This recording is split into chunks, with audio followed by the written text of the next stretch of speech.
नमस्कार जी, राधे राधे। संसार में शायद ही ऐसा कोई व्यक्ति होगा जिसने कभी दुखों का सामना ना किया हो।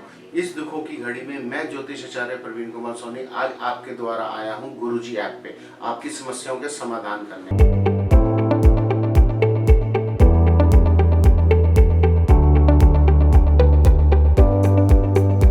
और आजकल जो एक नया इश्यू चल रहा है मैरिज लाइफ में प्रॉब्लम, इस मैरिज लाइफ को प्रॉब्लम को दूर करने के लिए आज मैं आपको कुछ सॉल्यूशन यानी आपकी समस्याओं के समाधान के बारे में बताऊंगा और इस समाधान के उपायों को मैं आपको बताऊंगा। इसके लिए आप जो नीचे नीचे आ रहा है उसका हमारे गुरुजी ऐप चैनल को सब्सक्राइब करिए और निरंतर आपको डेली नए से नए सोल्यूशन मेरे द्वारा दिए जाएंगे। मैं ज्योतिष आचार्य प्रवीण कुमार सोनी शुरू कर रहा हूं। अब आपके लिए आज का टॉपिक है मैच मेकिंग, कि मैच मेकिंग हमारी लाइफ में कितनी जरूरी है और वो भी मैरिज के लिए। तो इसके लिए सबसे पहले आज मैं आपको कहूँगा आप पेन पेंसिल उठाइए, कॉपी पेंसिल उठाइए और नोट करना शुरू करिए कि मैच मेकिंग में सबसे पहले क्या चीज़ चाहिए। मैच मेकिंग में आपने देखा होगा अक्सर कहा जाता है कि 18 गुण मिलने चाहिए, क्योंकि 36 गुण होते हैं। 36 गुणों का हाफ होता है 18 गुण, जिसमें से लड़के को ऑलरेडी 36 गुण अलॉट होते हैं, उसमें से लड़की को ऑब्टेन करने पड़ते हैं। तो इन गुणों की कड़ी में मैं आपको एक एक चीज समझाऊंगा कि कौन सा गुण किस लिए अच्छा होता है और इसमें मेन जो गुण है वो क्या देखने चाहिए। जैसे कि शादी होगी हमारी, मेन गुण हम ये देखते हैं कि हमारा जब वैवाहिक जीवन है वो अच्छा चले, यानी कि सुख समृद्धि आए।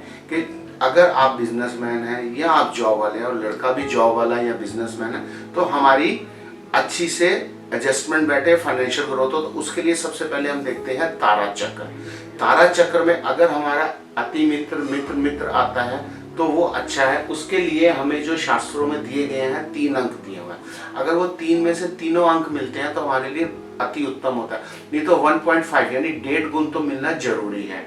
उसके बाद आता है हमारा योनि, यानी योनि के अगर हमारी वानर योनि है तो वानर योनि किसके साथ मैच करेगी, वो चीज है। और इसके साथ साथ 2 चीजें और जरूरी हैं जो मैच करने की, जिससे हमारी नेचर मैच करती है। और हमारी जो नेचर मैच करती है वो गण मिलान होता है। गण मिलान का मतलब अगर आप मनुष्य गण के हैं तो आपकी देवगण से मिलेगी, आप देवगण से हैं तो मनुष्य गण से मिलेगी।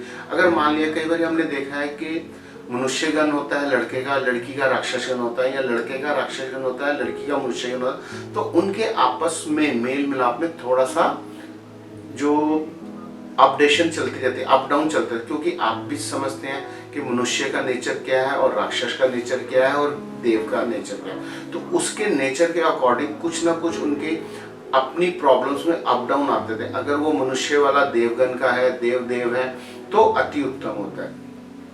इसी के साथ साथ हम देखते हैं नाड़ी दोष। नाड़ी दोष that's like the medical test, क्योंकि नाड़ी दोष देखना बहुत जरूरी है मैच मेकिंग में। शादी तो हमारी हो गई, अच्छा चल रहा है, सब कुछ अच्छा, परंतु प्रॉब्लम्स हमने कई बार अपने प्रोफेशन में देखी है, अपने जीवन में देखी है कि लोग क्या कहते हैं कि सर बच्चा नहीं हो रहा, मैरिज लाइफ अच्छी है, फाइनेंशियल ग्रोथ अच्छी है, मगर बच्चा नहीं हो रहा, कुछ ना कुछ उसमें ऑब्स्ट्रक्शंस आ रहे हैं, कुछ ना कुछ प्रॉब्लम्स आ रहे हैं। तो इसलिए मैं आपको ये ज़्यादा सजेस्ट करूंगा कि आप जब भी कुंडली मिलान करें तो नाड़ी जोश के ऊपर विशेष ध्यान दें, क्योंकि 3 तरह की नाड़ी है, आद्य नाड़ी, अनंत्य नाड़ी और मध्य नाड़ी।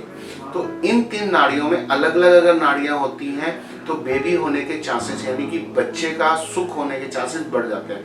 अब जैसे कहा गया है शास्त्रों अनुसार कि सेम नाड़ी नहीं होनी चाहिए। अगर सेम नाड़ी होती है तो बच्चा होने में दिक्कत आती है उस स्त्री पुरुष के वैवाहिक जीवन में। तो इसलिए आप प्लीज ध्यान दीजिए। आपसे मैं एक बहुत अच्छी ये चीज शेयर कर रहा हूँ। अगर आपकी मध्य नाड़ी है तो मेरी यही रिक्वेस्ट रहेगी कि आप इस शादी को ना करें। शादी कर सकते हैं, करें, क्योंकि फिर बेबी के लिए आपको काफी परेशानी होगी।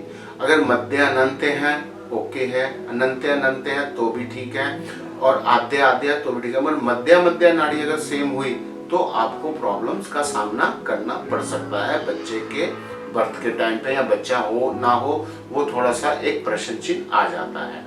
तो इसके लिए हम अपनी वीडियो में आगे आपको उपाय बताएंगे। अगर मान लिया अगर आपकी शादी हो भी चुकी है और यही नाड़ी है तो उसके हम आपको आगे उपाय बताएंगे इसी वीडियो के माध्यम से। दूसरा है, सबसे पहले आपने लगन चार्ट मिलाना है। लगन चार्ट आपका क्या कहता है, लड़की का क्या कहता है, यानी फीमेल और मेल यानी कि स्त्री का और पुरुष का लगन चार्ट क्या कहता है। लगन चार्ट के साथ साथ उनकी राशियों में कंपैटिबिलिटी है नहीं है, उनके आपस के लग्नों में कंपैटिबिलिटी है नहीं है, एक तो ये देखना बहुत जरूरी होता है। उसके बाद दूसरी चीज आती है नवांश कुंडली, जिसे हम कहते हैं D9 चार्ट। नवांश कुंडली में देखने से ये मालूम चलता है कि हमारी कंपैटिबिलिटी होल लाइफ कैसी चलेगी। जितनी हमारी अच्छी चलेगी, जितनी हमारी नवांश कुंडली में अच्छा प्रॉमिस होगा, उतनी हमारी ये चीजें अच्छी चलेंगी, यानी कि फ्यूचर मैरिज लाइफ या मैरिज लाइफ जो फ्यूचर में है वो बहुत अच्छी जाएगी। इसी संदर्भ में अब हम आपको कुछ ऐसे उपाय बताएंगे कि अगर आपकी मैरिज लाइफ में डिस्टर्बेंस आ गई है या आपने कुंडली मिलाई और कुछ इस तरह के ग्रह हैं जो आपकी मैरिज लाइफ को डिस्टर्ब कर रहे हैं मैच मेकिंग में। आप देखिए, जैसे एक रिलेशनशिप में अगर आप चाहते हैं कि मैं अपने जो रिलेशनशिप पार्टनर है उससे भी शादी करूं और मान लिया कि वो मांगलिक नहीं है और आप मांगलिक हो, क्योंकि मांगलिक का भी मैचिंग में महत्व उतना ही है जितना कुंडली मिलान में महत्व होता है।